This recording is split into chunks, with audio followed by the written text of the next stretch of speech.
So in this question, we have to find sucrose on hydrolysis gives which of the following options.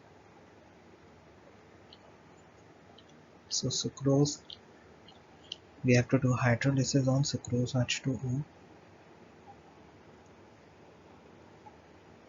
plus hydrolysis H3O plus and sucrose.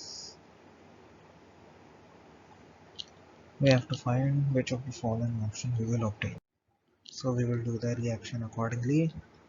So sucrose with hydrolysis will give alpha D glucose, which is nothing but C6H12O6 plus beta D fructose, which is also C6H12O6.